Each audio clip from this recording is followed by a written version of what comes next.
kita acara deklarasi dan konferensi pers berdirinya organisasi Setia Kita Pancasila.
Om Swastiastu yang ada di Indonesia dan yang ada di Eropa. Haleluya, kita senang sekali bisa menyapa Anda kembali. Juga Om Swastiastu bagi yang ada di Amerika, di Kanada, di Afrika, di Rusia, juga yang ada di Australia, New Zealand, dan yang ada di Cina, di Hong Kong, di Taiwan, di Korea, di Jepang, di Thailand, Kamboja, Vietnam, India, dan dimanapun Anda berada, termasuk di Singapura dan ada di Malaysia. Dan kami tidak lupa mengucapkan shalom bagi Papua, bagi NTT, dan bagi Poso. Damai sejahtera Tuhan yang melampaui segala akal akan memenuhi kalian semua. Doa kami selalu bersama dengan kalian dan juga donasi kami. Haleluya. Dan shalom juga bagi Israel. Semoga ada damai sejahtera Tuhan. Shalom Tuhan bersama dengan Israel selalu. Nah, tema kita hari ini adalah Indonesia mendukung teroris Hamas. Telah hadir bersama dengan kita para narasumber. Satu, Bapak Brigjen Purnawirawan Junias Marvel Lumban Tobing, dosen kita, dosen Sesko dan Lemhanas Rakyat Jelata. Juga ada bersama dengan kita Dr. Koni Raha Kundini, pengamat militer dan banyak bicara tentang Israel belakangan ini, beliau juga. Dan juga ada dari tim Fakta Israel yang juga adalah seorang wartawan yang cukup handal, yaitu Ibu Monique Reikers. Ya, dan senang sekali kalau bisa bergabung dengan kita, 3 narasumber kita ini. Dan kita akan, sebenarnya saya mau mendahului dengan beberapa dengan berita bagaimana Pak Jokowi begitu gigihnya mendukung Israel, tetapi kok saya khawatir kita nanti kehabisan waktu karena kita terbatas sekali waktunya untuk malam ini, untuk Ibu Koni ya, kita terbatas sekali waktunya. Namun mungkin saya akan tampilkan satu saja deh ya, saya akan tampilkan satu saja berita, saya sudah rangkum di Facebook saya ya, buat pembukaan, dan ini yang menjadi tema pelajaran Pancasila pada malam hari ini, yaitu tentang kepemimpinan kenegarawan ya. Lihat, ini yang terjadi ya, ini ada di, saya sudah taruh di YouTube saya, Joshua Paulsang, 2 YouTube saya yang lain sudah di take down oleh Menkominfo, dan ini yang saya tuliskan. Baru kemarin saya dapat info ya dari teman-teman di grup WhatsApp, Mark Rutte berkata, bla bla bla bla. Nah, saya terjemahkan saja ya. Nah, ini. Saya sangat prihatin dengan kekerasan yang sedang berlangsung di Israel dan Gaza.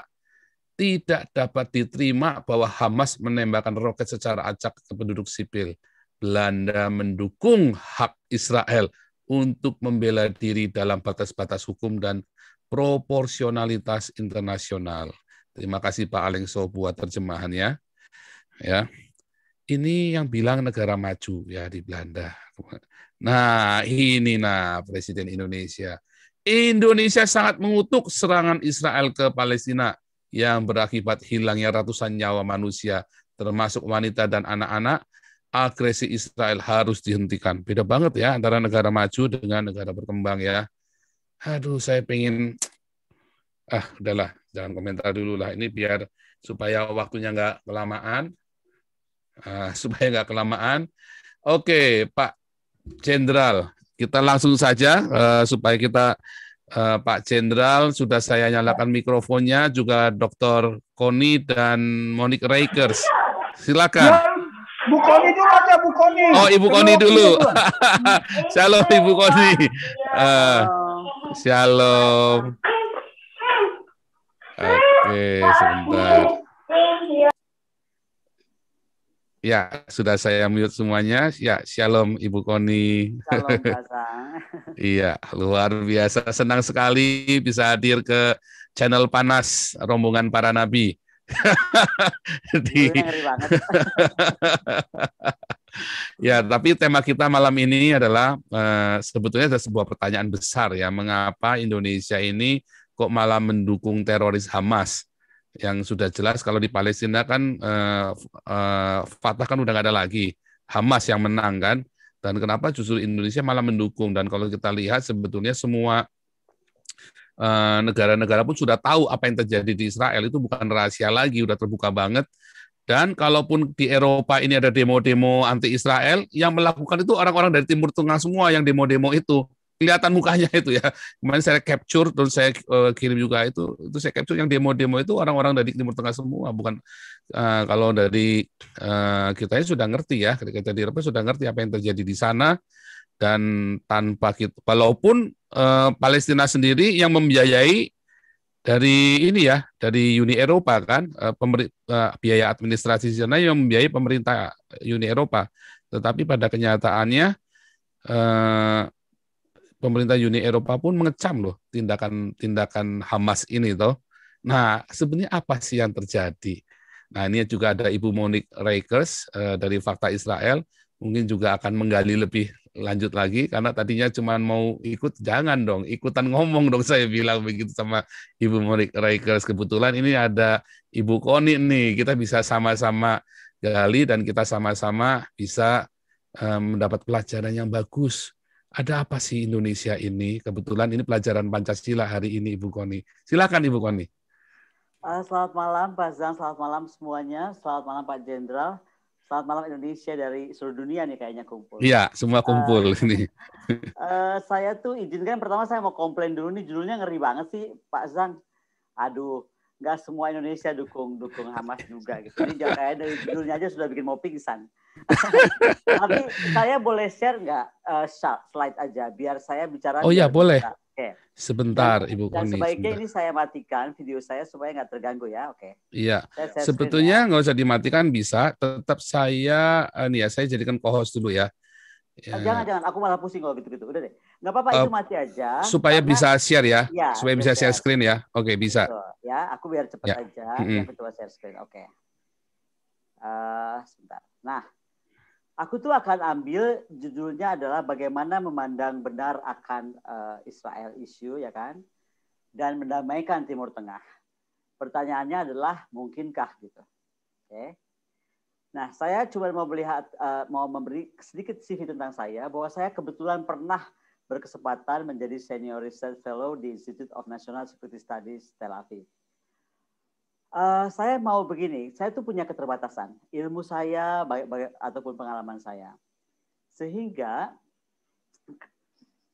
karena ilmu saya dan pengalaman saya yang terbatas tersebut, saya akan membatasi bagaimana saya melihat standing point-nya. Saya melihat dari isu sudut pandang geostrategis dan kedaulatan Israel. Karena bagaimanapun dia negara berdaulat. Kemudian saya ingin melihat isu ini dari sisi bangsa pilihan Tuhan. Kemudian dari usaha perdamaian dan langkah yang dilakukan oleh Israel. Dan kemudian apa sih jalan keluar diplomatik yang harus dilakukan Indonesia, yang tadi menurut Pak Zang adalah beda banget nih negara berkembang dengan negara maju gitu kan. Saya mau sekilas aja bahwa Israel itu sudah lama dikenal sebagai tanah suci kelahiran orang Yahudi. Di sana lahirlah kitab-kitab suci segala macam dari Judaism, Samaria, Kristen, Islam, Druze, dan lain-lain. Kemudian bagaimana pengadopsian Kristen oleh Kaisar Romawi pada abad 4, bagaimana Yunani Romawi bertahan sampai abad 7, bagaimana kemudian kerajaan Muslim sampai selama 6 abad kan. Kemudian bagaimana periode tentara salib. Ini semua saya harus gambarkan, termasuk bagaimana setelah 1516 sebagai bagian dari Kekaisaran Ottoman hingga penaklukan Inggris. Nah, intinya adalah nasionalis Arab Israel itu mengklaim atas hak wilayah Ottoman dan berusaha mencegah migrasi Yahudi ke Palestina, menyebabkan meningkatnya ketegangan Arab Yahudi, dan kemudian 48 diikuti oleh eksodus Yahudi dari negara-negara Arab Muslim ke Israel. Nah, kalau kita lihat, ada yang banyak mempertentangkan tentang nama Israel sendiri, tapi ini sudah jelas-jelas tanda tangan oleh Presiden Harry Truman bagaimana nama tersebut dipilih menjadi the State of Israel gitu kan di tahun 1948 14 Mei. Nah, kalau kita mau lihat cepat juga dari 1881 sampai ke kemarin nih, misalnya Trump declare Jerusalem Capital of Israel 2017, memang sudah terjadi banyak keriuhan. Tapi kalau saya mau melihat misalnya apa yang saya beri tanda kuning ini ya, bahwa kitab suci telah menjanjikan itu adalah satu hal lagi.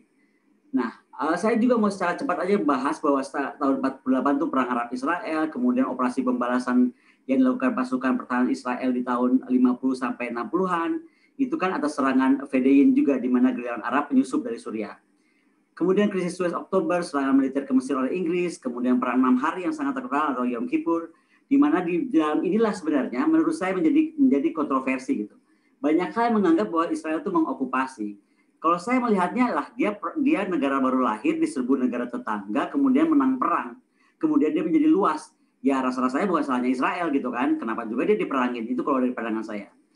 Ada banyak war of attrition, kemudian pemberontakan Palestina di Lebanon, kemudian tahun 78 Israel meluncurkan operasi Litani. Ketika itu invasi ke Lebanon ini dilakukan untuk mengusir pasukan PLO dari wilayah tersebut. Nah, 6 Juni 82 IDF menyerbu Lebanon Selatan. Ini juga untuk mengusir PLO waktu itu. Nah, yang paling kita catat adalah Yom Kippur War ya. Kali ini juga menjadi perang yang dianggap suci. Kenapa? Karena ini terjadi juga di bulan Ramadan. Dan dikenal sebagai perang Arab Israel yang terjadi hingga 6 Oktober hingga 25 Oktober. Ini adalah dilakukan oleh negara-negara koalisi Arab, dipimpin Mesir dan Suriah.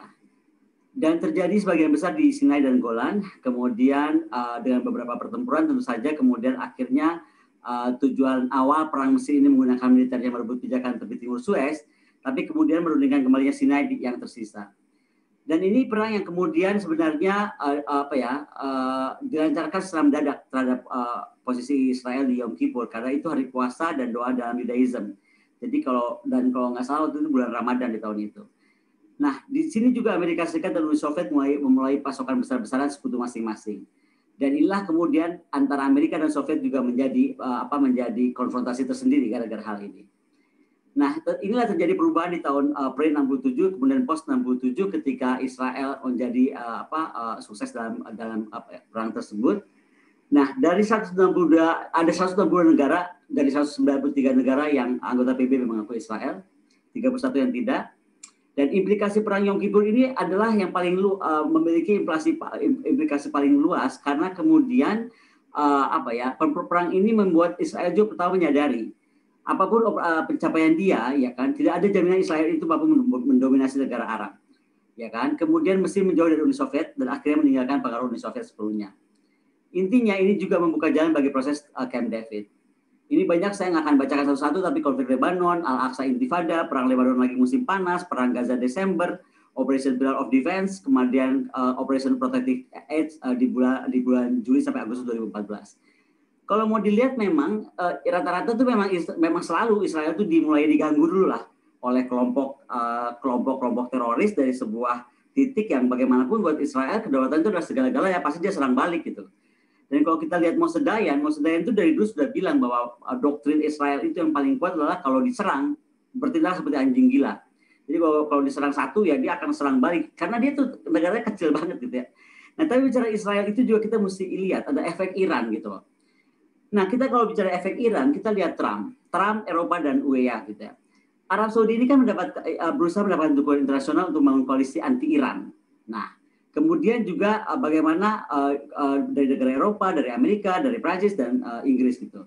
Logika utamanya bahwa Iran telah memperluas pengaruhnya di kawasan ini dan bagaimanapun sahabat-sahabat Iran, Hizbullah, Hasad, Shabi dan Houthi memperkuat posisi Iran di Suriah.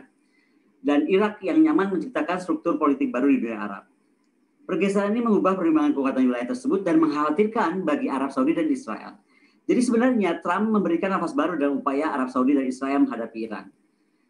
Iran yang nggak puas dengan krisis regional berlangsung, sering merasa terancam oleh kekacauan Timur Tengah. Bagi Iran, konflik regional yang berkembang ini membawa ancaman langsung ke perbatasannya dengan Irak dan Afghanistan. Maka Teheran juga nggak buta ketika melihat ancaman yang ditimbulkan koalisi anti-Iran di wilayah tersebut. Teheran kemudian mengatasi ancaman melalui kebijakan pencegahan menghindari eskalasi. Nah, coba kita lihat. Iran itu menghindari eskalasi dan bagaimana kemudian di Yaman Iran membatasi keterlibatan militer langsung dalam konflik di Suriah. Intinya Iran tuh nggak mau terjadi eskalasi besar-besaran dengan Israel. Saya bingung kalau kemudian Hamas kok berani-berani sebenarnya. Nah, pangkalan militer strategis Iran, kalau kita mau lihat Iran itu sudah kekepung banget gitu ya. Dan Teheran ini akan berhati-hati. Pertama dia akan mendorong eskalasi dengan Israel dan kekuatan Barat, itu dia nggak mau. Kemudian pangkalan akan rentan karena mempertahankannya membutuhkan peralatan militer yang canggih dan Iran tidak memiliki itu. Dan ketiga, Iran yakin dapat menjaga keseimbangan kekuatan dengan cara menggunakan cara asimetris lah terhadap Israel. Ada structure of UAE versus Iran foreign policy ini dibuat oleh Pak Ade juga hadir di dalam meeting ini. Kalau kita melihat dari sistem thinking ya, saya akan bacakan aja gini. Itu bermula dari Uni Emirat Arab punya national interest yang baru, kemudian mengeluarkan strategic planning mereka. Kemudian setelah persiapan, maka kemudian merancang foreign policy baru, termasuk menghasilkan deal yang memungkinkan strategic goals. Nah, Uni Arab Emirat kemudian memperkuat kondisi itu secara strategis dan dinilai melalui kesepakatan Arab yang mengeluarkan persepsi anti-Israel dan memperkuat foreign policy Iran. Iran mengeluarkan strategi diplomatik termasuk memperkuat ketegangan diplomatik pada UEA foreign policy. Nah, ini diantisipasi dalam perencanaan ini dengan memperkuat US strategic foreign policy, di mana kemudian Uni Arab Emirat juga membutuhkan strategic security assurance. Dan sekali lagi ini diwujudkan dalam US network dan lobbyan di Timur Tengah yang memitigasi diplomatik strategi Iran dan mematahkan tekanan diplomatik Iran. Jadi kalau lihat isu Israel itu nggak sesimpel kita melihat oke, ini Israel, ini Palestina, selesai. Enggak, ada faktor lain berbicara. Faktor Iran ini menjadi sangat penting gitu. Nah, Yerusalem kalau menurut Talmud ya itu adalah bagaimana ada di saya nggak usah bacakan satu-satu, tapi misalnya ditulis dalam kitab Raja-Raja, Daud memerintah orang Israel selama 40 tahun, Hebronia memerintah 7 tahun, dan di Yerusalem memerintah 33 tahun. Kemudian bagaimana di surat di Raja-Raja 11:42 juga berbunyi lamanya Salomo memerintah di Yerusalem atas seluruh Israel ialah 40 tahun. Intinya kota ini dipilih Tuhan dari segala suku Israel untuk membuat namanya tinggal di sana. Dan ayat ini menambah dari panjang lamanya pemerintahan Israel yang berpusat dan ibu kota di Yerusalem. Di bawah Raja Daud sekitar 40 tahun, Salomo 40 tahun, Rehabeam 17 tahun. Nah, ada nih yang ini kontroversi ini seru nih. Ini kalau menurut ilmuwan Islam Ustadz Arifin Yahya, ada dia memberi masukan lewat WA yang disebar, dan ini dibantah oleh Ulil Absar Abdallah. Saya nggak dalam konteks membahas ini karena saya bukan ahli agama. Tapi intinya, Ustadz Arifin Yahya juga melihat sesuatu hal yang berbeda misalnya. Meskipun ada yang salah memang, seperti di sini disampaikan tentang bayi suci itu kapan didirikan, dan segala macam, ada perbedaan lah. Dia merasa Masjid Al-Aqsa didirikan 70 tahun setelah Nabi Muhammad wafat. Kalau kita tahu ada juga anggapan bahwa Al-Aqsa didirikan 7 tahun setelah Nabi Muhammad wafat. Apapun itu, sengaja saya taruh di sini, saya mau menyampaikan bahwa di dalam orang Islam pun sendiri, di kaum Islam pun sendiri, ilmuwan Islam pun sendiri, melihat itu ada dari segi yang berbeda gitu. Tapi intinya, saya percaya bahwa apa yang Ustadz Arifin yang sampaikan, di Al-Quran setahu saya tidak ada satu surat pun yang memerintahkan mengambil alih Yerusalem. Sedangkan di kitab Yahudi dan Nasrani itu disebut beberapa kali bahwa Yerusalem itu tanah Israel adalah tanah yang diberikan Allah untuk mereka. Dan kenapa sebenarnya kalau menurut Ustadz Arifin Yahya, kalau ini betul Ustadz Arifin Yahya, selama ribuan tahun ini semua umat Islam itu menurutnya salah kaprah tentang Yerusalem. Ada doktrin-doktrin Palestina ini adalah perjuangan umat Islam, padahal sesungguhnya ini perjuangan bangsa Arab, bukan perjuangan bangsa Islam gitu. Nah, saya cuma mau bahas begini aja. Kalau disebut fakta Israel sebagai bangsa pilihan Tuhan, saya tuh mau mengambil beberapa contoh, dan sekali lagi ini saya nggak karena waktu undangan demikian cepat, saya mengambil dari sumber yang saya terima dan saya belum sempat cek ya. Tapi intinya begini, kalau betul kita tuh percaya Israel itu sebagai bangsa pilihan Tuhan, harusnya kalau kita semangat memerangi Israel, itu nggak usah dalam paham dia tentang rebutan tanah Palestina atau Yerusalem deh gitu loh. Atau apalagi mengcorner gitu ya dengan berita tadi yang dibahas oleh Pak Zhang. Lebih baik bagaimana kita perang dari berlomba memerangi Israel dalam kemampuannya menguasai pengetahuan. Bagaimana Israel mampu menguasai teknologi. Bagaimana kemudian dia ikut mendorong kemajuan dunia. Dan itu kita nikmati. Nah, lebih baik kita perang ini. Kalau perang ini kita jadi bakal keren. Karena Indonesia kemudian akan berlomba-lomba menuju kebaikan. Berlomba mengejar ilmu pengetahuan, berlomba mengejar teknologi. Bukan berlomba mengejar sesuatu hal yang sejarahnya udah panjang banget, nanti saya akan kasih solusi lah itu. Anyway, janji Tuhan untuk bangsa Israel ini dalam kitab Yosua disampaikan dari segala baik yang dijanjikan Tuhan kepada kaum Israel tidak ada yang tidak dipenuhi. Semuanya terpenuhi. Dan kalau kita lihat tahun 2019 menurut kalender Masehi itu adalah 5779. Jadi selama 5779 tahun Israel itu eksis. Bertahan dari berbagai perang, bertahan dari pembuangan, penjajahan, genocide, intifida hingga sekarang. Nah, Tuhan berfirman kepada Musa, beginilah kamu harus memberkati orang Israel. Aspek-aspek kehidupan Israel itu telah menjadi teladan bagi bangsa-bangsa, karena itu dunia tidak punya alasan sebenarnya membenci, mencibir, menghina, meremehkan apalagi musuh Israel. Sebab sekali lagi kalau kita percaya kepada kitab suci, kebetulan saya memang nggak terlalu orang beriman, maksudnya saya nggak terlalu soleh-soleh amat lah.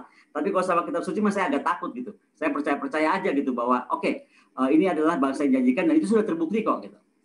Nah, kenapa tadi saya ajak cobalah kita lihat penemuan yang merubah dunia. Sekali lagi ini kita bisa cek ulang ya.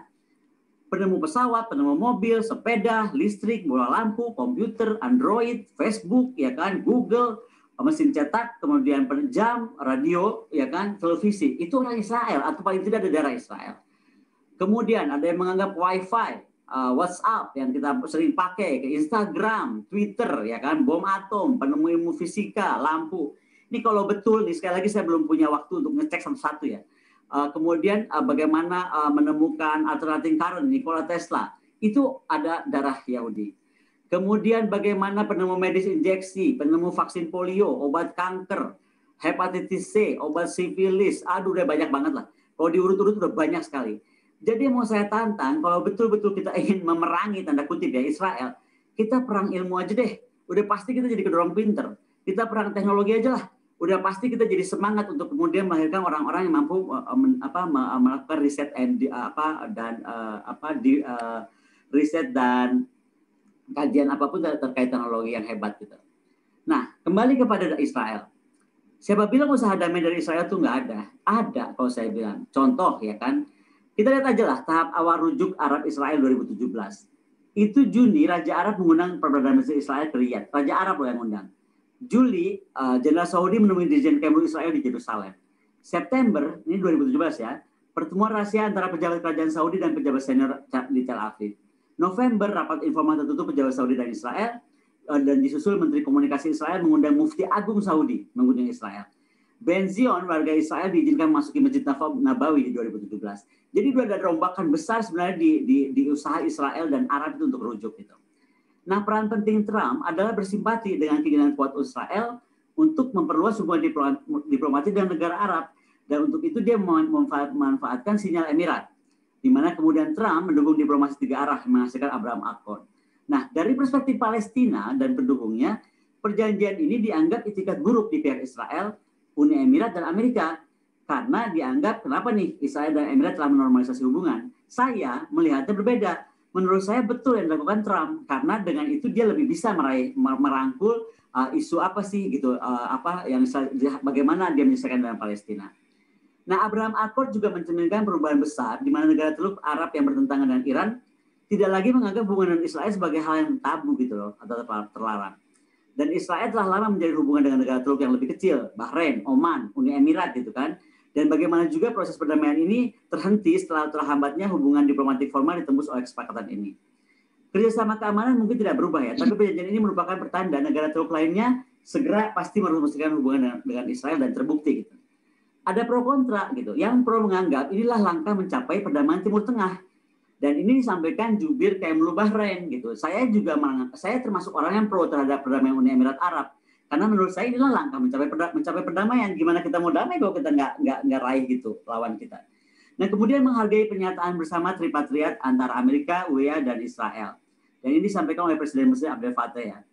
Kemudian perjanjian Uni Emirat Arab Israel adalah langkah bersejarah. Ini menurut jubir Kemlu Oman. Yang kontra, ini menganggap pengkhianatan terhadap Yerusalem, Al-Aqsa, dan Palestina. Dan ini disampaikan oleh jubir Presiden Palestina, Abu Rudaina. Nah, kemudian ada juga kontra terkait normalisasi adalah tusukan dari belakang atau pengkhianatan lah perjuangan Palestina. Dan hanya menguntungkan Israel. Ini kata jubir Hamas. Nggak tahu kita perlu dengar-dengarin atau enggak, saya cuma merangkum aja kan. Dan kemudian kita harus mensuspensi hubungan diplomatik dengan Uni Arab Emirat dan menarik duta besar. Ini Presiden Turki, Erdogan. Erdogan punya kepentingan sendiri juga gitu. Nah, status dukungan dan reaksi ada dari negara pendukung. Siapa? Negara Barat mendukung, Bahrain mendukung, Oman mendukung. Yang bereaksi keras Turki, Iran, Palestina, Libya. Negara yang diam itu Saudi, Kuwait, Liga Arab. Saya nggak tahu saat itu Indonesia di mana gitu. Karena apakah mendukung, apakah bereaksi, apakah diam, saya nggak terlalu menangkap sinyal itu atau saya terlewat menangkap sinyal itu. Mungkin nanti saya minta masukannya aja. Tetapi kalau sekarang kita terlalu berapi-api, makanya pertanyaan saya sebenarnya waktu Abraham Accord di kemana gitu. Karena kalau saya pribadi, saya melihat sebenarnya Abraham Accord itu satu step hebat yang dilakukan oleh Israel. Nah, pernyataan bersama ini dinyatakan oleh Trump, Netanyahu, dan Zayed ya, bahwa terobosan diplomatik ini adalah memajukan perdamaian kawasan Timur Tengah. Bagaimana keberanian Uni Emirat Arab dan Israel mematahkan jalur baru membuka potensi besar. Perjanjian tersebut mempertahankan prospek solusi dua negara antara Israel dan Palestina. Dan ini terlepas dari kesepakatan tersebut, Netanyahu menyatakan bahwa klaim kedaulatan Israel atas lembah Yordania masih dalam agenda, gitu. Kemudian UEA dan Israel juga setuju untuk bekerja sama dan menetapkan peta jalan membangun hubungan bilateral. Nah, jadi fakta terkait Palestina ini satu hal juga. mempercepat tren normalisasi jangka panjang tidak lagi bergantung pada pembentukan negara Palestina. Jadi ini menarik kan, akhirnya ada tren normalisasi yang berjangka panjang dan enggak semata-mata melihat ketergantungan pada pembentukan negara Palestina. Yang kemudian menarik pada banyak pihak adalah sekali lagi teknologi Israel itu, kemampuan pertahanan Israel, ini akhirnya membuat negara-negara Muslim ingin cepat-cepat nih normalisasi dengan Israel. Dan bagaimanapun Israel melihat perluasan hubungan ekonomi global, bagaimana pemulihan pasca pandemi, bagaimana membangun sekutu regional, sebenarnya akan lebih membuat Israel kuat posisinya melawan Iran. Jadi sekali lagi bukan semata oke, this is against Palestine gitu, dia memperkuat diri dengan Arab. No, ini ada hubungannya dengan geopolitik yang lain lagi, yaitu bagaimana posisi negara-negara tertentu melawan Iran gitu. Nah, jangan lupa gitu ya, Israel itu memang negara yang sangat hebat di teknologinya. Bagaimana misalnya Amerika saja segitu hebat, itu masih sangat tergantung kepada Israel dalam faktor teknologi. Ini salah satunya adalah drone Skylord. Skylord ini di mana misalnya di 8 September 2020, program R&D ini dipimpin langsung oleh Lembaga Riset Pengembangan dan Pertahanan Kementerian Pertahanan Israel dengan Kantor Dukungan Teknis Penanggulangan Terorisme di Departemen Pertahanan Amerika. Intinya adalah bagaimana diluncurkan drone Skylord ini untuk pasukan militer as khusus. Bagaimana menghasilkan sistem drone dengan imersif jarak jauh yang melindungi pasukan Amerika dari berbagai ancaman udara. Kalau ini kan 2020, saat saya di Israel dulu, saya melihat bagaimana misalnya rombongan dari Pentagon itu betul-betul melihat kita ke perbatasan Golden Heights, melihat bagaimana tank-tank Merkava dan lain-lain itu dijejer dan anti debu gitu. Saat itu Amerika sedang perang di Timur Tengah, jadi dia perlu bagaimana caranya Israel mampu menghindari kemacetan di kendaraan-kendaraan berat gitu. Ini saya contohkan bagaimana Amerika yang segitu hebatnya pun di R&D itu masih sangat tergantung kepada Israel. Nah, fakta Hamas adalah teroris. Kalau ini saya rasa di 2017 ya, jangankan sekarang. Ini 2017 Menteri Komunikasi Israel Ayub Tara itu sudah jelas-jelas mendukung fatwa Mufti Arab Saudi yang Ketua Majelis Ulama Abdul Aziz bin Abdullah Al-Syekh, yang kemudian jelas-jelas melarang perang melawan Israel. Kenapa? Karena perang yang dilakukan oleh Hamas itu memang mesti diperangi karena itu teroris. Hamas itu jelas-jelas teroris. Dan fakta Hamas adalah teroris kemudian memang melekat pada semuanya gitu loh. Makanya kemudian kalau sekarang ada yang menganggap Hamas bukan teroris, ya saya agak bingung sebenarnya. Karena jelas-jelas dari fatwa Mufti Arab Saudi aja sudah menyatakan demikian. Nah, saya mau ambil sedikit, sudah mau selesai. Tapi kita lihat apa yang dinyatakan Netanyahu di Knesset ya pada fakta pertahanan Indonesia. Netanyahu tuh merasa Israel selamat dari Firaun, selamat dari serangan Yunani, Roma, Spanyol, Hitler, Jerman, Holocaust, 7 negara Arab ketika Yom Kippur ya kan, selamat dari Saddam, dan makanya Netanyahu bilang kami akan terus bertahan dari musuh yang hadir. Nah, saya bingung kalau Indonesia tiba-tiba dipaksa atau memaksa kehendaknya. Karena kalau buat saya lebih baik kita beresin dulu PR di rumah kita sendiri. Si Padang Ligitan lepas nggak bisa kita ambil lagi gitu loh. Kemudian Timur Timur lah, walaupun ini bisa kontroversi, ada yang bilang Timur Timur itu memang harus dilepas ya. Tapi intinya adalah Israel itu nggak pernah kehilangan kedaulatannya dan dia nggak akan mau gitu. Jadi sekarang dan dia terbukti nggak akan bisa. Nah, coba kita bandingkan dengan tugas kita, mendingan kita beresin dulu aja lah PR-PR kita ini gitu. Terutama juga mungkin sekarang isu Papua, tadi saya lupa masukin peta Papua. Papua kalau kita salah menghandle dalam hubungan diplomatik, menurut saya sudah bahaya gitu. Nah, sekarang terakhir nih, bagaimana membuka hubungan diplomatik Indonesia-Israel? Saya rasa harus dibuka gitu. Saya sepakat dengan Gus Dur. Terobosan diplomatik ini akan mampu memajukan perdamaian kawasan Timur Tengah. Dan sebenarnya ini akan membuktikan kemampuan ulung diplomasi dan visi berani pemimpin Indonesia abad 21. Sekali lagi saya melihatnya itu adalah kenapa mesti dimusuhin gitu. Kita nggak mungkin mendudukan sebuah satu kawan kita berantem kalau dua-duanya nggak kita ajak duduk, kan istilahnya begitu. Nah, keberanian Uni Emirat Arab dapat ditiru Presiden Jokowi. Karena sebenarnya dengan itu maka kita mampu memetakan jalur politik di Eropa dan Timur Tengah dan membuka potensi pasar kerjasama dengan beragam aspek seperti dilakukan sekarang oleh Uni Emirat gitu. Misalnya saja investasi Israel lewat lembaga dana investasi. Itu kan dibentuk antara Amerika, Israel, UEA dan Bahrain, diawali dari sektor pertanian. Kalau kita bicara sektor pertanian, Pak Jokowi juga sedang dukung tentang pertanian, ketahanan pangan. Nah, kemudian apa? Undang-undang industri pertahanan, undang-undang industri pertahanan pasal undang-undang 16. Bagaimana kita mendukung teknologi dan industri pertahanan? Siapa lagi coba? Israel lah. Amerika aja ke Israel gitu loh. Moskow aja ke Israel. Nah, terobosan diplomatik Indonesia-Israel kalau mampu membuka hubungan diplomatik menurut saya akan justru membantu percepatan solusi damai dua negara antara Israel dan Palestina gitu. Ini slide saya terakhir. Begini ya, Indonesia itu pernah memimpin dunia dalam aspek diplomatik yang hebat. Ketika kita mampu menerapkan UNCLOS, ya kan? Bagaimana hukum laut dunia itu bisa kita robah dengan UNCLOS. Saya rasa sudah saatnya Indonesia harus kalau mau berbuat sesuatu, buatlah sejarah baru. Contohnya apa? Dudukanlah Inggris, dudukanlah Prancis gitu. Karena bagaimanapun lahirnya kawasan Israel yang sekarang jadi rebutan dan apapun itu kan dari Sykes-Picot. Bagaimana dua kolonial ini membagi aja dua garis gitu, satu lu ke sana, satu lu ke sini gitu. Ya, tapi akhirnya berbuntut sampai sekarang. Bisa panjang kalau kita bahas sejarahnya karena bagaimanapun kita mesti lihat seperti Sultan Sulaiman atau Turki, dia nggak pernah menarik garis karena dia tahu kalau menarik garis daerah-daerah tersebut itu menjadi berbahaya karena banyaknya tribes di sana. Saya rasa itu saja yang mau saya sampaikan malam ini. Iya, saya stop. Nah, demikian Pak Azang. Semoga menginspirasi. Luar biasa. Wah, ini bukan cuma menginspirasi, ini benar-benar membuka paradigma yang baru bagi teman-teman yang ada 4.000 orang yang lagi nonton kita nih. Sebentar lagi 6.000. Ya, saya kira sebentar lagi, kemarin kita 2 kali 8.000 bersama Pak Ramzi dan dengan Ibu Monica Reikers. Nah, ini udah mulai memanas, baru jam pertama sudah 4.000 live viewernya. Nah, jadi ini teman-teman, Anda semua sudah mendengar bagaimana beruntungnya Indonesia kalau membuka diplomasi dengan Israel. Sebenarnya saya mau tampilkan videonya Santo Gusdur, namun namanya kita nggak cukup waktu nanti ya. Saya cuma mau nanya tadi, apa alasannya Indonesia tidak mau membuka hubungan diplomasi dengan Israel? Itu udah lama banget sampai bahkan Santo Gusdur pun ya beliau mengaku bahwa sekalipun saya akan dibenci oleh semua orang Islam di Indonesia dengan statement saya. Bayangin sampai segitunya coba. Apa sih halangannya kita buka diplomasi dengan Israel ini? Malah kita lebih suka mendukung Palestina. Ada apa? Ya, saya kira pertanyaan sederhana, nanti kemudian Ibu Monik akan melanjutkan. Ya, Ibu Koni, silakan. Oh, saya harus jawab nih. Okay. Iya, ini justru pertanyaannya kan heran kan kita kan. Nah, ya, itu kan aneh buat saya. Ya, sederhana aja Pak Zangnya. Saya kira Gus Dur yang sudah demikian hebat, kebetulan saya pernah diundang Bu Mbak Yeni Wahid untuk bicara juga. Saya rasa tuh Gus Dur tuh hebat banget ya. Dan Gus Dur sudah jelas ngomong begini lah bahasanya. Rusia atau Cina yang katanya banyak komunis pun ya kan, itu sudah dibuka hubungan diplomatik lah. Israel ini sumbernya agama, segala macam agama di sana, dari mulai agama lahir pertama lah istilahnya. Kenapa kita nggak mau?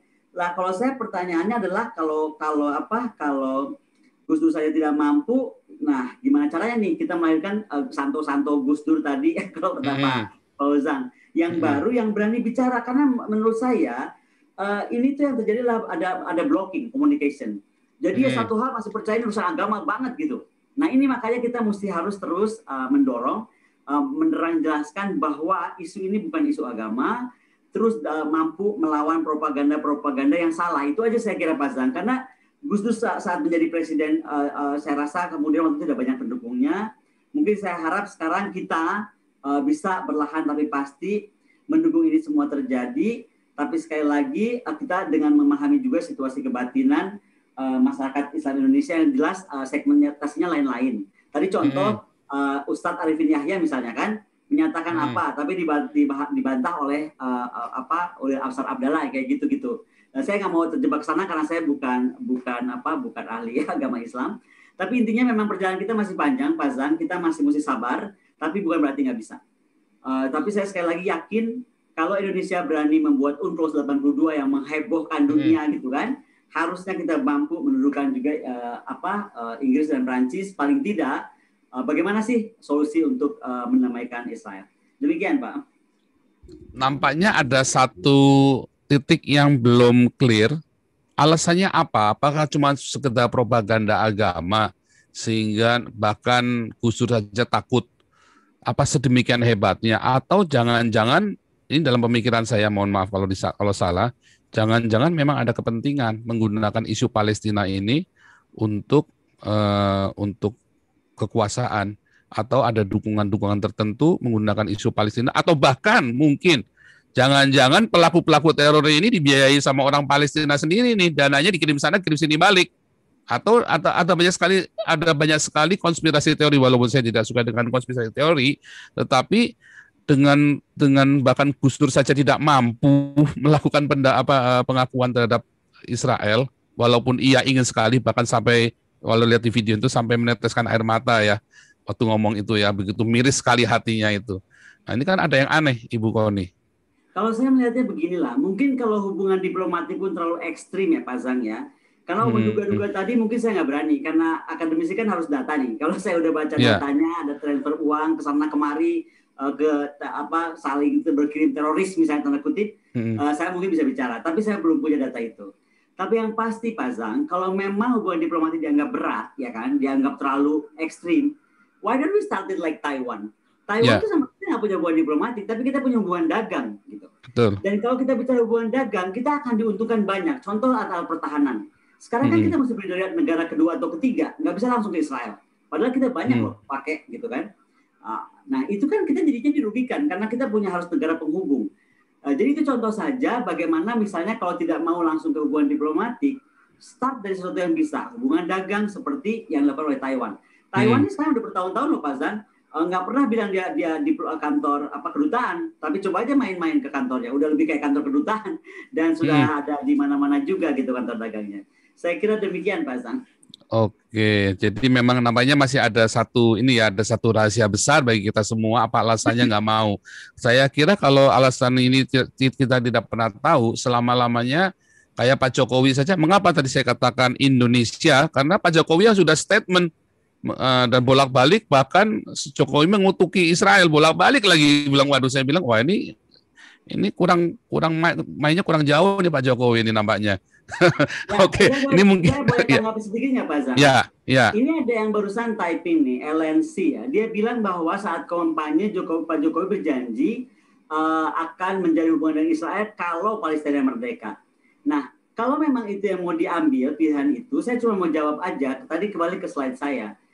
Kita mampu nggak menjaga simpadan ligitan? Mampu nggak kita menjaga nanti kira-kira isu Laut Cina Selatan lah kalau terjadi sesuatu? Mampu nggak kita menjaga Papua, ya kan? Nah itu masih yang depan mata aja rasanya masih belum yakin 1000% bagaimana kita mau beresin deploy misalnya pasukan TNI ke Israel untuk mendukung kemerdekaan. Aduh kayaknya bingung saya kalau itu. Jadi saya lebih baik inward looking defense dulu kalau rapi. Nah baru kita mulai berpikir lah menamaikan atau mendirikan kemerdekaan negara orang.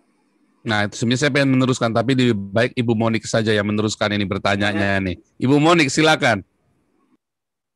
Ya, shalom, selamat malam. Pak Jenderal dulu aja, Pak Zang. Kalau Pak Jenderal nanti, kalau Pak Jenderal selalu nanti terakhir. Pak Jenderal akan gubrak-gubrak kalau yang terakhir nanti. Nah, ini biar Ibu Monik dulu untuk tanya ke Ibu Koni. Boleh? Ya, selamat malam Bu Koni. Selamat malam Bu Monik, senang sekali ketemu. Ya, terima kasih Bu Koni untuk dukungannya untuk Israel ya. Saya sebagai orang yang mendukung Israel sangat senang ada suara seperti dari Bu Koni. Nah, pertanyaan saya Bu Koni, ini saya agak lucu ya karena Indonesia itu kan negara mayoritas Muslim dan Muslimnya ini Muslim Sunni. Saya nggak mau main ke kubu, narikin ke kubu Sunni Syiah ya sebetulnya. Tapi bukankah Hamas adalah organisasi teror yang dibiayai oleh Iran? Gitu ya. Itu satu.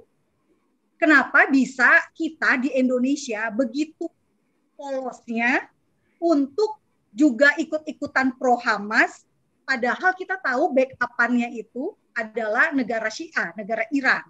Itu satu.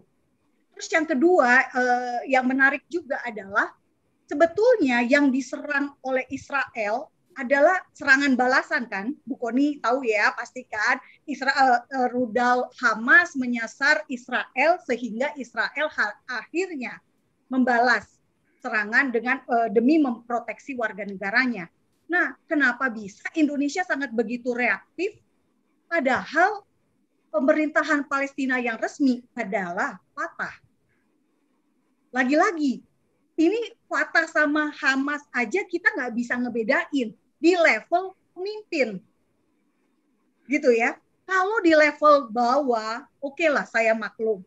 Tapi ini di level pemimpin gitu loh Bu Koni. Nggak bisa ngebedain geopolitik gitu ya. Nggak bisa membedakan satu partai berkuasa di tepi barat, satunya lagi partai berkuasa di Gaza. Nah, pertanyaan saya Bu Koni, apakah pemerintah kita punya pembisik yang kurang cerdas dalam soal geopolitik, atau memang yang tadi seperti Pak Sang katakan, ini ada kepentingan gitu ya, kepentingan memainkan isu sedemikian rupa sehingga merawat kesalahpahaman dan misinformasi ini dari atas sampai ke bawah. Itu aja Bu Koni, terima kasih. Sebenarnya saya itu nggak dalam posisi menjawab Bu Monik loh. Saya justru mendengar paparan Bu Monik. Kenapa saya jadi menjawab Bu Monik?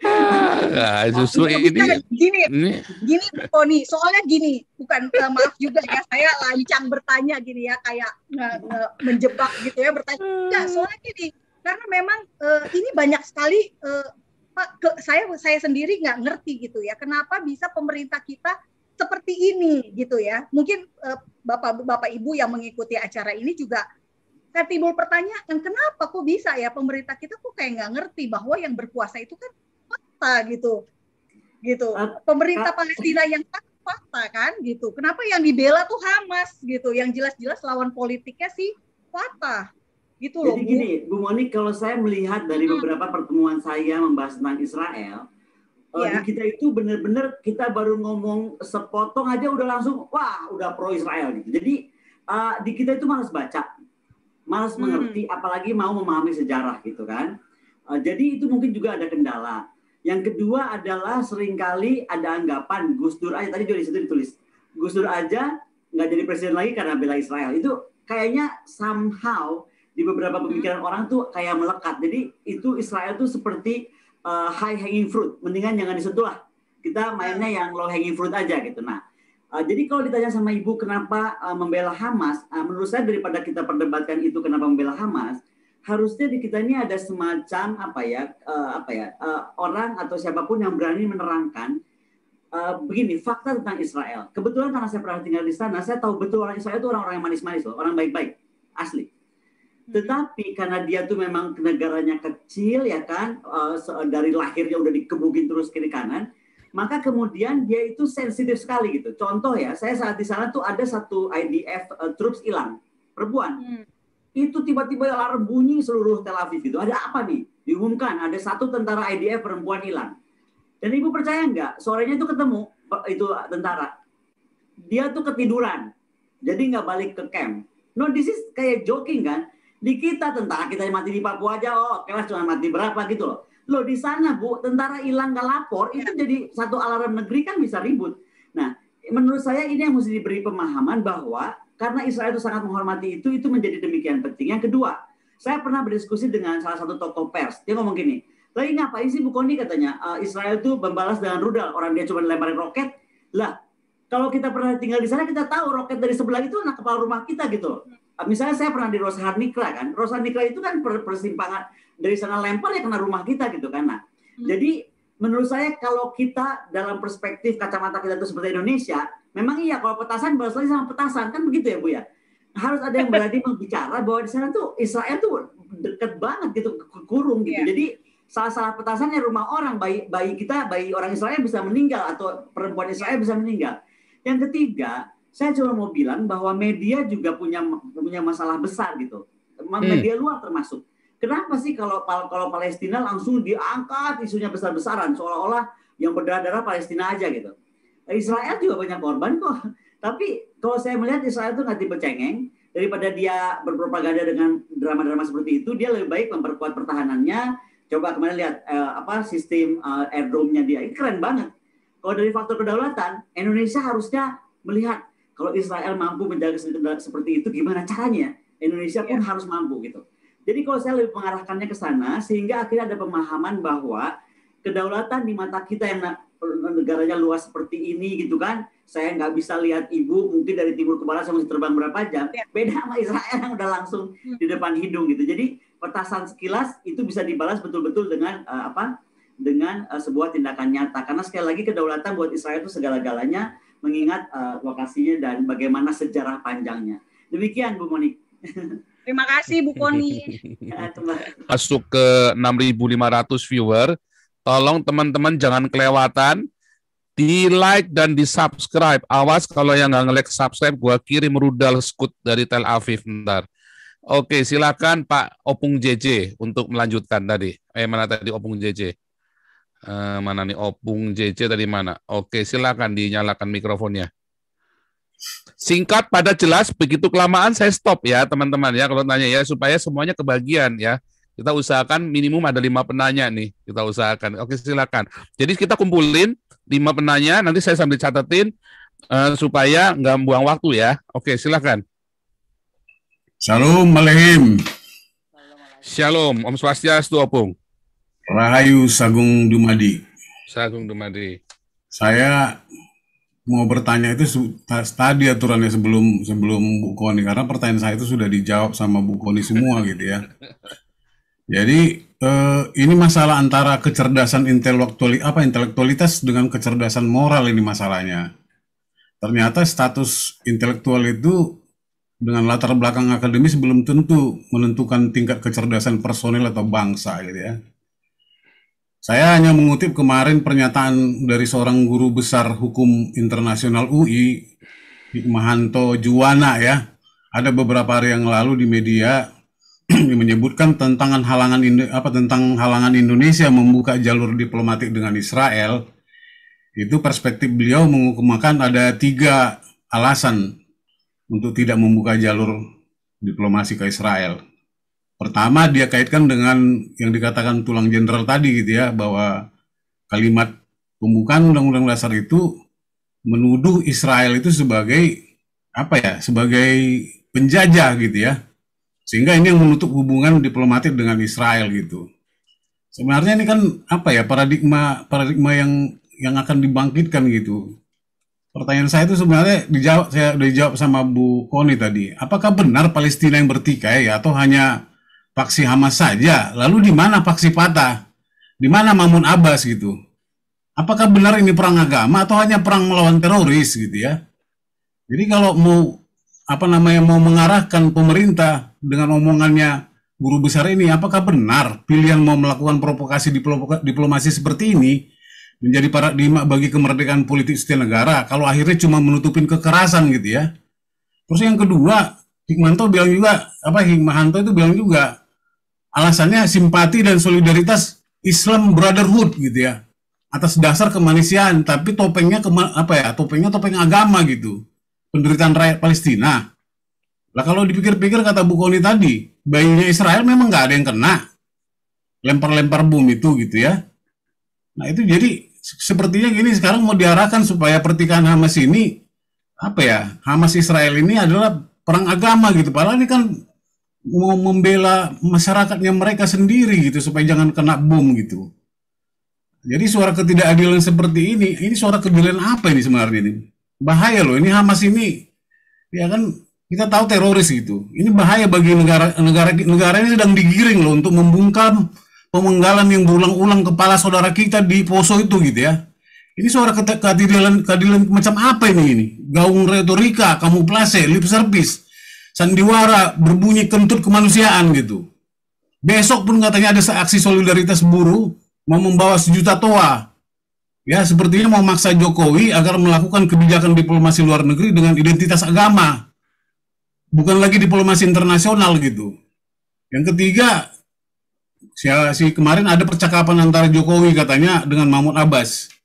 Mungkin narasi kabar lainnya tentang Hamas yang dikatakan Mbak Moni kemarin bikin surat katanya ke Presiden RI agar Indonesia dan Muslim Indonesia melakukan perlawanan melawan Israel gitu ya, mengambil properti di Yerusalem itu.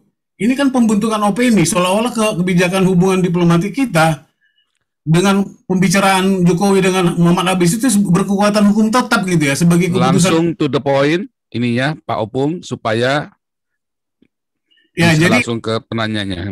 Itu pendapat saya sih sebenarnya, tapi pertanyaan-pertanyaan ini sebenarnya sudah dijawab Mbak Koni sama Mbak Monik tadi. Jadi saya terakhir cuma mengatakan begini, semua perspektif ini termasuk orasinya Anies hari Jumat kemarin atau orasinya Serikat Buruh besok itu jelas membangkitkan kembali paham gagal agar setiap WNI kita, rakyat Indonesia menjadi gagal paham tentang sebuah hubungan luar negeri secara internasional terang menodai wibawa NKRI dan jiwa Pancasila hanya karena kebodohan membela pertikaian Hamas dan Israel. Terima kasih. Oke, luar biasa. Lanjut ini Pak Nugroho, lalu Pak Indro Fileso. Langsung Pak Indro Fileso, sambung. Pak Paul, saya mau tanya dulu. Ini yang mau jawab siapa? Ibu Koni. Tanyain dulu, masih ada nggak? Oh masih. Saya mungkin nggak bisa lama Pak. Makanya harus cepat. Pak Indro harus cepat. Ya. Selamat malam Bu Koni. Selamat Ya, malam salam Pak kenal. Profesor. Ya. Begini Bu Koni, yang saya tahu di Palestina itu kan mempunyai tentara sendiri ya, yang dibilang PNA tadi, Palestinian Nation Iya. Authority. Dan Hamas juga punya pasukan Is-ad-Dinal Al-Qassam. Apakah sekarang ini mereka berdua itu bersatu untuk menyerang Israel? Itu yang pertama. Yang kedua, ada 10 negara yang saya lihat itu dia sudah menganggap bahwa Hamas adalah organisasi teroris. Ada beberapa juga negara yang belum menganggap dia teroris, itu antara lain termasuk Turki, Cina, ada 2 negara lagi yang tidak menganggap atau belum menganggap dia teroris. Apakah dengan keadaan begini pertempuran ini akan bisa melebar? Karena masing-masing ini didukung oleh negara-negara yang kuat. Karena terus terang Israel didukung dengan Uni Emirat Arab, termasuk Uni Eropa, termasuk Amerika, Kanada. Ini lengkap ini, kuat-kuat ini. Apakah itu bisa terjadi peperangan yang berlanjut atau melebar? Itu. Yang ketiga ini. Tadi yang kedua ya. Yang ketiga ini adalah semestinya ini yang benar ini peperangan antar siapa sih? Israel ke Hamas dengan Hamas atau Israel dengan Palestina? Itu pertanyaan saya Bu Koni. Terima kasih. Oke. Saya tunggu jawabannya. Oke, terakhir ini ya. Terakhir ini ada kita coba ini orang baru nih, prajurit Kristus, supaya mulai nih prajurit Kristus bisa dinyalakan mikrofonnya. Saya harap juga nyalakan videonya. Ya, lalu Ibu Koni menjawab. Mana nih prajurit Kristus ini? Kok nggak ada? Ya langsung. Mana videonya nih? Kalau nggak nyalakan video jangan ya, supaya kita jangan nyalakan video dulu ya. Oke, Pak Herben. Malam Pak Paul. Ya, Shalom. silakan. Ya, shalom.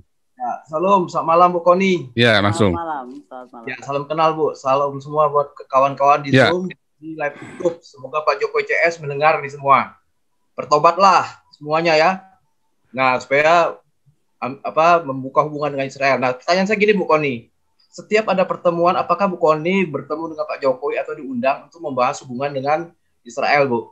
Nah, ketika diundang, pada saat pembicaraan, Bu Koni, kira-kira siapa yang tidak menyetujui nih Bu Koni? Nah, mungkin bisa kita undang nih Pak Paul di sini. Semoga juga mereka bisa mendengar di diskusinya. Nah, itu Pak Bu Koni, kira-kira pertanyaan saya. Ketika diundang siapa saja Bu? Apakah dari partai mana? Sebutkan aja Bu, biar kita tahu semua di sini Bu Koni. Oke. Mungkin saya tegaskan lagi pertanyaannya begini Bu Koni. Apakah waktu Jokowi mengambil keputusan untuk mengutukin Israel atau apapun keputusan Indonesia untuk mensupport Palestina ini, Ibu Koni ini kan sebagai seorang ahli, pernah nggak diajak ngomong atau dimintai pertimbangan seperti itu? Silakan Ibu Koni. Oke, saya jawab dulu dari pertanyaan yang barusan. Iya. Kebetulan kalau untuk urusan ini saya belum pernah diajak. Jadi tidak sejak Pak Jokowi tapi tidak di Kemlu. Jadi urusan Israel kebetulan saya belum pernah diundang, tetapi karena saya mengajar di Disparlu dan Sesparlu Kemlu, beberapa hal saya sudah sampaikan tentang pemikiran saya dan rasanya sih banyak yang mulai terbuka lah atau mau membuka wawasannya dan banyak yang terbuka tapi tidak berani bersuara, akhirnya berani bersuara. Tapi saya mau membahas tadi pertanyaan sebelumnya. Menurut saya kalau kita bicara tentang perundingan, sebuah perundingan itu bisa dilakukan kalau posisi kita setara. Duduk sama rendah, berdiri sama tinggi. Nah, untuk menyetarakan posisi Indonesia, kita harus mampu membuka dulu hubungan diplomatik. Ini menurut saya. Karena bagaimana kita mau bicara kalau posisi kita itu berbeda atau tidak sama gitu kan.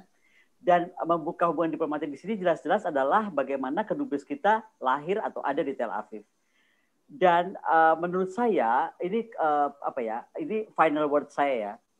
Selama Yerusalem masih mau dikuasai oleh agama, baik agama apapun atau oleh satu bangsa atau bangsa apapun, maka selama itu perang akan abadi di sana. Karena menurut saya Yerusalem itu belong to human rights. Yerusalem itu sejarah panjang peradaban umat manusia. Jadi harusnya memang itu menjadi wilayah internasional, khusus Yerusalem ya. Sekarang ke Pak Hendro. Pak Hendro, saya sendiri belum tahu Pak tentang komposisi tentara Hamaskah, tentara Palestina benerankah gitu kan. Saya sendiri belum dapat sampai ke detail seperti itu. Tetapi intinya adalah memang sepertinya yang kita harus dorong, pemerintah mencari tahu sebanyak mungkin, ya kan, bukti dan fakta apa yang terjadi di sana. Kemudian tadi Bapak bilang bahwa ada yang belum menganggap itu adalah teroris. Pak, jangankan urusan satu menganggap teroris, satu bukan. Sadarkah kita gitu bahwa dunia ini sudah terbagi cuma dua, Pak? Maka Indonesia ini mesti betul-betul bersikap dengan tepat ya. Dunia ini terbagi dua, Pak. Coalition of the Willing. Coalition of the Willing itu adalah Amerika dan semua kawan-kawan Amerika Serikat.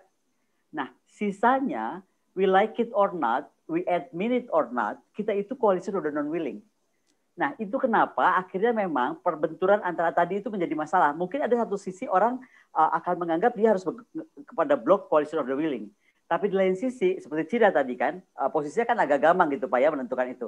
Karena mungkin dia akan menentukan dulu dia posisinya di coalition of the non-willing gitu. Makanya itu menurut saya, kalau Indonesia tetap bertahan dengan posisi non-bloknya, nggak ada pilihan. Indonesia harus melahirkan diplomat ulung. Indonesia harus memperkuat kemampuan pertahanan keamanan seperti kemampuan pertahanan IDF. Kalau enggak gimana coba? Di sisi sini ada coalition non-willing, di sini non-willing, terus kita di tengah-tengah nggak kemana-mana. Pilihannya kan cuma itu. Jadi nggak bisa ditahan-tahan bahwa kalau itu pilihan kita, ya kita harus survive. Kalau enggak, ya kita juga segera putuskan aja. Apakah kita mau main dengan the coalition of the willing atau non-willing gitu. Jadi kembali lepas daripada tadi pernyataan soal dinyatakan teroris atau enggak, saya kira ada kaitannya ke sana Pak Hendro. Jadi tidak sesimpel itu kita melihatnya. Saya senang sekali bisa bergabung malam ini Pak Zhang. Saya sangat bahagia juga bisa bertemu teman-teman yang saya belum pernah ketemu sebelumnya. Tapi saya mohon maaf, saya ini ada kenapa tadi saya cuma bilang saya nggak bisa lama. Saya harus online sama Amerika Pak. Saya ada urusan dengan salah satu. Jadi saya nggak bisa lebih lama lagi stay. Tadi saya mencoba mendengarkan pandangan Jendra. Saya juga terima kasih sudah ada pertanyaan. Kalau ada yang masih kurang saya jawab, saya mohon maaf. Tetapi sekali lagi dengan segala keterbatasan, itu yang saya bisa share malam ini. Semoga lain waktu kita bisa jumpa. Sekali mohon maaf ya, saya ingin sekali masih berlama-lama tapi nggak bisa. Iya, padahal sudah panas sih, sudah 7.500 ini viewernya. Ya, sudah mulai panas. Oke, Ibu Koni, terima kasih sekali sudah hadir sama dengan kami. Luar biasa sekali buat presentasinya dan beberapa jawabannya. Semoga nggak kapok dan lain kali bisa gabung lagi. Siap. Selamat malam semuanya. Ya, selamat malam. Tuhan Yesus memberkati, Bu Koni. Oke, shalom. Ya, shalom.